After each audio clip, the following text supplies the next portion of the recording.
Pretty much most track plans that I've designed for any layout I've used a computer-aided software program called Scam. This time I avoided it. I had track, a load of 009 track, and I basically thought, what can I put together with the Angel Share buildings, the narrow gauge track, and a piece of wood. I laid it out the way lots of people have done over the decades and they're doing model railways.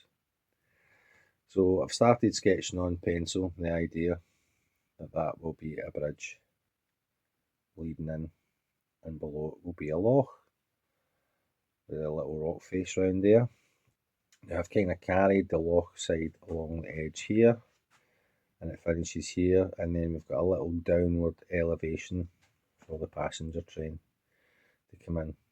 So you can see that there, upward elevation and the downward elevation. It's not going to be much, short distance, but it's enough to offer some difference between track heights. So we'll have a little platform here for where the passengers go off. They would use the stairs to come up to the station building, come through the station building, then take a path that would then let them go in and do their tourist activities in the whisky distillery.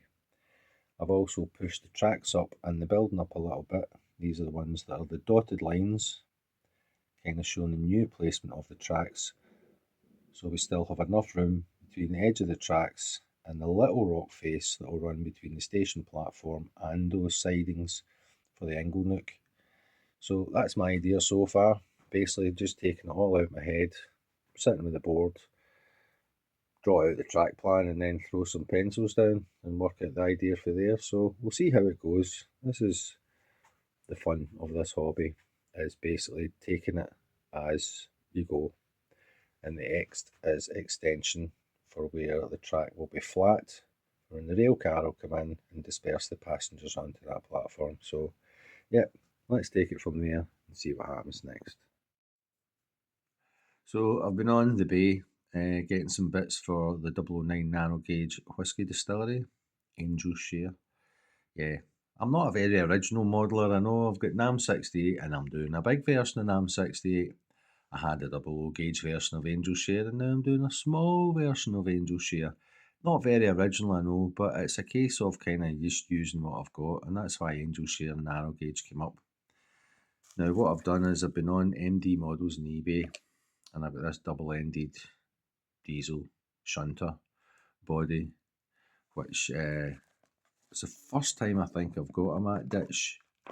That's the chap's name, 3D print. But I know from following the Facebook group on 009 Model Railways that he does lots of these 3D prints. So there we go.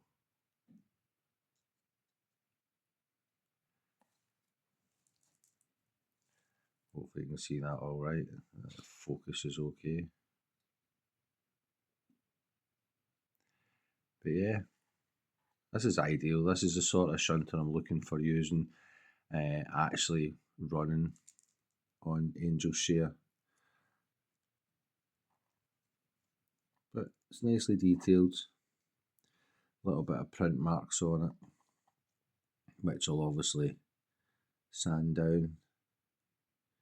Maybe use some form of filler to smooth it off. But that's the double-ended cab shell, and it came with some parts to go inside, which is pretty cool. And on top, toolbox, little buckets, little lamps, I believe they're vacuum pipes. Yeah, so that's all external detail that can go on it. So that was a bargain, ideal. Now the beauty of this, excuse me, was it runs on one of these.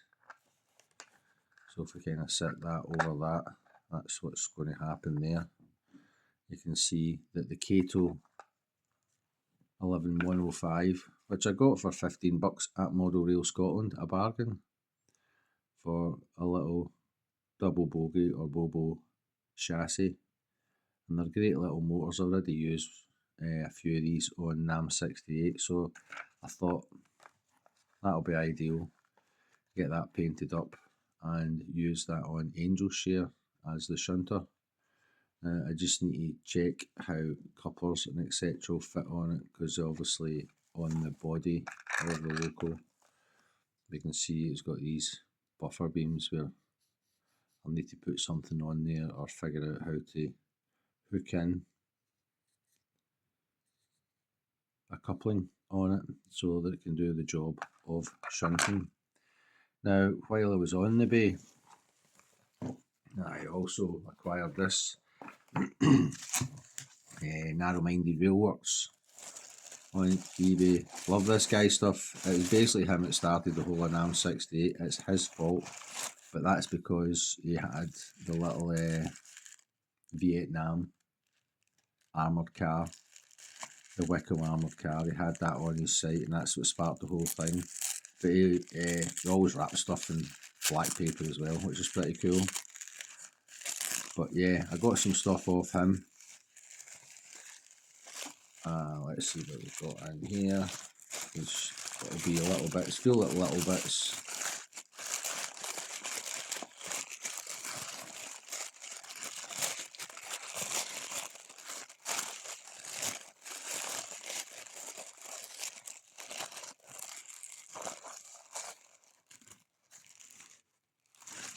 A roof. There we go. So yeah, I actually got some buildings from him this time. I've bought numerous of his 3D printed local body shells, the Billard, the local tractor, some other stuff he's got. I have 3 or 4 of them, maybe more. But this time I saw he had done some buildings, and this is the roof of a little building that's going to be the signal box on the layout. So give me a second to get all the paper, all this, and save all the background noise of this rustling. So I'll pause it just now. I'll get these all out of the packaging and I'll show you what I've got. So there we go, out of the packaging. So what we have is the world's smallest signal hut, which is ideal. It's perfect for a narrow gauge railway. It's the sort of thing that I was thinking of putting together for the layout, and it's just an ideal little building. So you see you've got the door, a couple of windows to look over the track, and it came with signal levers. So you can see there's 6 levers, and I believe there's 5 or 6 points on the Angel Share narrow gauge. So yeah, that's the little signal box, and the beauty of it is it's got this little roof with the detail on it. It's pretty good. Hopefully you can see that okay.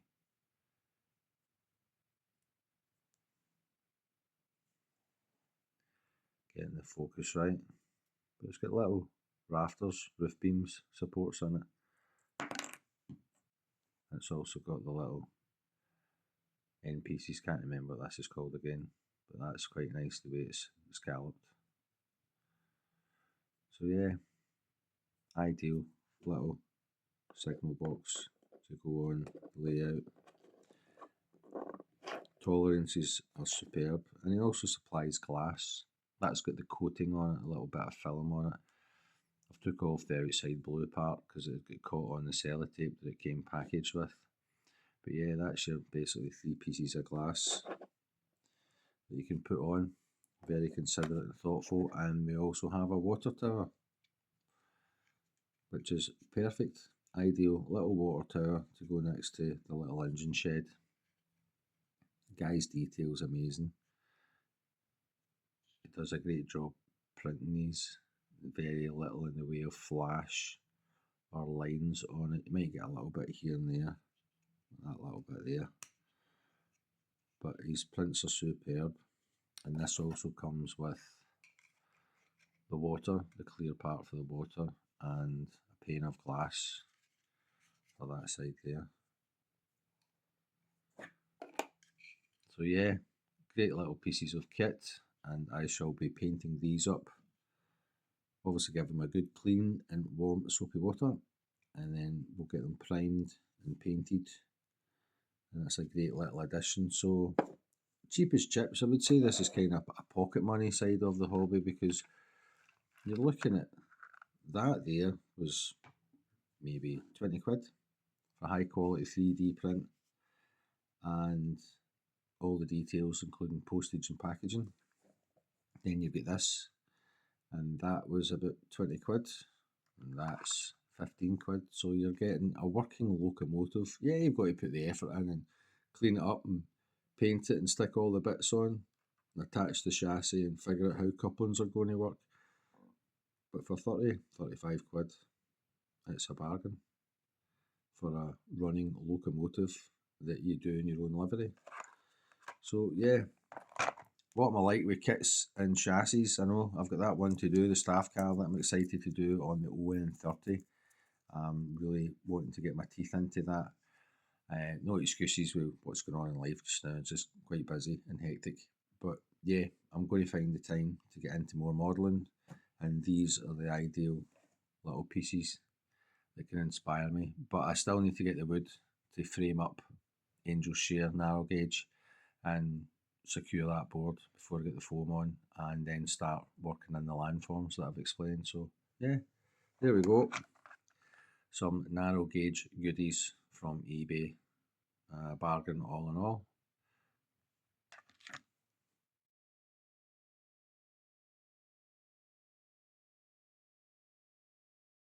So I've been to my local timber merchants, picked up a strip of wood, and basically marked up the areas that we're doing, got holes drilled in to feed the screws through. I'll drill some pilot holes in that wood to avoid splitting it.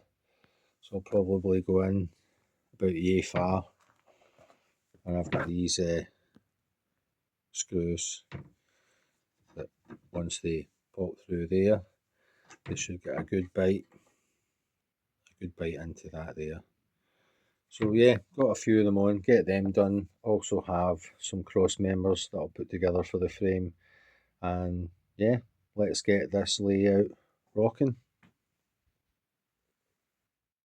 Now, even though I've done the track plan on the other side, I think that the inverse bow, pulling it down in the corners, don't know, it's just a little bit of wood going on a frame, time it's screwed in, it'd be alright, but I just feel as though I prefer having the bow meeting the wood here, rather than rising there and meeting here and rising there. Flip the board over. So basically we've got kind of tight there, then all we're doing is just pulling that bit in. So it's just one area needing pulled down rather than the two end parts. I don't think it'd matter in something this size, but I just want to try and make it as secure as possible and minimise any movement. So yeah, we're going to build it this way around. I think that makes more sense. But what do I know? I'm not a joiner. That's the beauty of having your own garage, your own space to work in. Used to have to do this work when I stayed in my previous apartment out in the communal back garden, which is a pain in the arse. So it's nice to be in a garage and actually been able to do this work here. So yeah, what I've done is I've got these longer pieces of the frame on, screwed in. Now I just need to cut the battens, probably put one there, one in the middle, one there and one at the end, 5 battens just to kind of square up and support it up. And then I'll drill some holes in them for wiring to be fed through. But there's not going to be much in the way of wiring on this as far as the track work goes. It'll mostly be lights and accessories. So yeah, it's coming together, slowly but surely. So this is it with the first centre spar in, still got the other 2 spars in. I did try it that way with the 1 spar in it, but there was just too much kind of, it could warp, it could flex, so I want to make sure that it's solid and a nice flat and level surface for building the rest of the scenery on.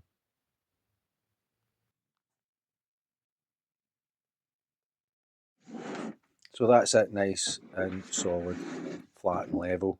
I've put the extra spars in, one on either end. I've drilled the holes in for the power feeds for the lights and the track power. I've drilled holes through the spars so that we have plenty of places to feed wires through. So yeah, that's the underside done. So I got the hot wire cutter out and trimmed off different pieces of polystyrene to make up the landform where the lock will be and the bridge it will feed in as the main line. Then the area where the shunting will take place and the whisky distillery buildings will be, and then this kind of lower area here, which I'll extend a little piece from there into the middle of that as well, possibly. I'll see. But I kind of like how this looks. I just need to get the track plan on it and see how it all fits. That's the idea of the landforms, roughly how the front will look. More carving involved to kind of shape it a little bit better. It's rough as a stucco bath, but it looks great just now. Certainly gives me an idea of how to keep forming it and make it all come together. I'm going to cut the track plan out using scissors, get rid of all the excess paper, and that way I can see exactly where the elevation down to the passenger platform can start taking shape. So that's the track plan cut out, and it actually makes it look a lot easier to form the land shapes underneath it, how the ground will look from those two sidings down to this passenger platform. So time to start gluing polystyrene on, building all this up, see how it goes. So I've now scored all the surface of the plywood, used my Leatherman, so hopefully you can see that. Yeah, you can see it there a lot clearer. So I've scored it so there's a keyed area for the adhesive to grab hold of, and let's start putting some polystyrene down.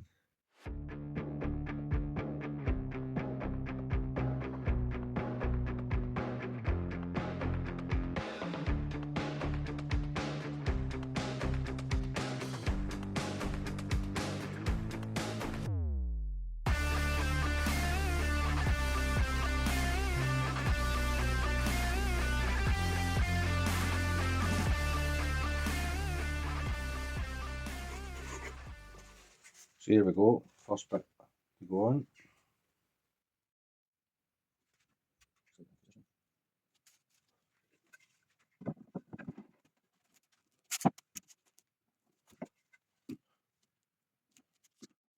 Yeah.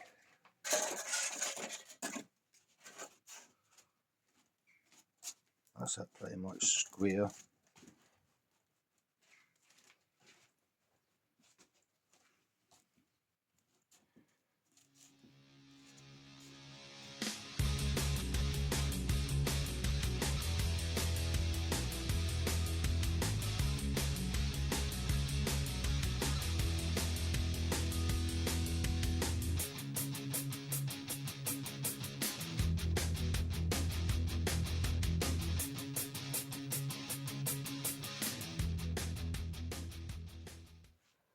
So yeah, I think that's a bit better the way you put it down. So you're grabbing the edges and the middle, and it's the sort of stuff that it actually sticks quite quick. It's really good stuff. EB25 it's called. Quite pricey, but it's not melting the polystyrene, and it grabs really quick. You still got enough time to have a little play with it to make sure it's all butted up. So there we go, first two pieces down. We'll carry on and do the rest. So these are the next two pieces to go down, as well as that end piece. So we'll glue that down, glue that on top,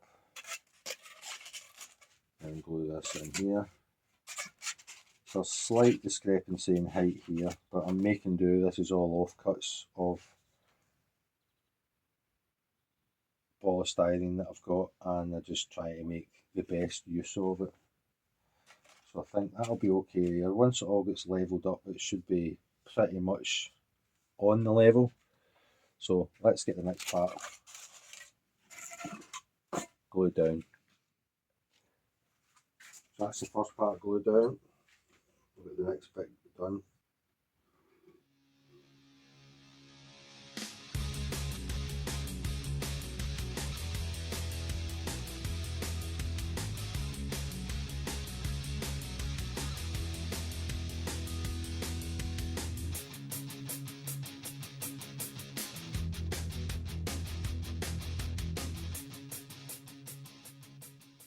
Now this is the big test, polystyrene on polystyrene. That's why I got this stuff, because apparently it sticks anything to anything. Metal, wood, plastic, polystyrene, all of the above. Don't see why not. It's not reacting with the polystyrene, so it's not melting it.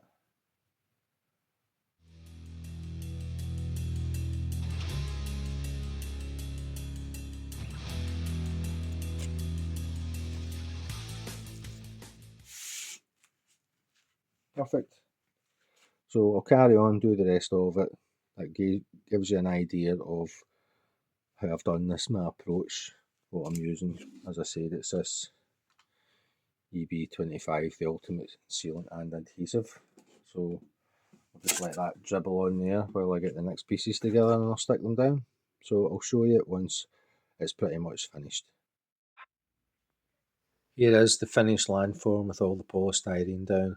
It's a little bit shy of height there, so that's why there's a piece of cardboard to make it all level.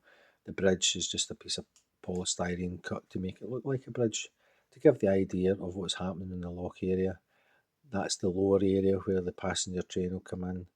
And yeah, I really like how it's coming together. It's the buildings on it, gives you an idea what it's shaping up to be. And the lock feature at the other end, I think, will make it look quite striking.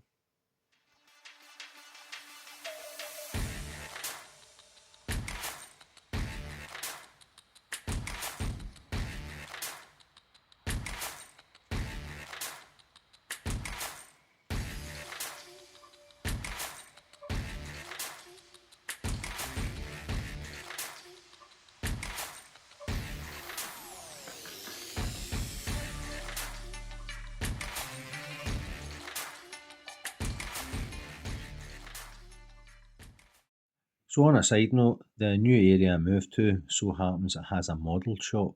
It's only open Friday and Saturdays, but it's really well stocked. I will film some footage with the owner's permission next time I visit. A guy called Fred. He's got some really quality model kits in there, lots of kind of tanks and boats and planes and all that sorts of stuff. And he also does the scenery, glues, paints, oils, washes. And while I was in there, I happened to pick up new oil brusher, red primer, don't have that one, and earth. So it's nice to have somewhere local that you can go and support. And while I was in there, I also got this AK crusted rust deposits. I'm going to try that. Apparently it's got little bits in it and gives a kind of 3D effect of rust. So I'm going to try and utilise that on some pieces of equipment, see how that works. And I also got this as well, moss deposits. So I figured that'd be something to be handy for, especially for NAM 68 Redo. So be getting that used, and this as well, the asphalt, AK Terrains asphalt. So it's an acrylic, water-based, and we're looking forward to trying this out and using it on Angel Share, using it on the roads on there and the paths, and see how that works. Yeah, so it's nice to visit the shop, Modellers United, and Fred's a really nice guy and managed to get these nice items. He's got many. Apparently he's a Bachman person as well. He has a deal with Bachman. I think they do lots of model kits. So he obviously deals with them that way, but he also said he could do stuff model railway wise. So it'll be interesting to see what he can get hold of. But yeah, some more items. You can never have enough of this stuff, especially when you're doing a lot of scenery. And I'm going to have 2 new layouts to build in the near future and a big layout to build in the distant future. So yep, Fred, it's a good man.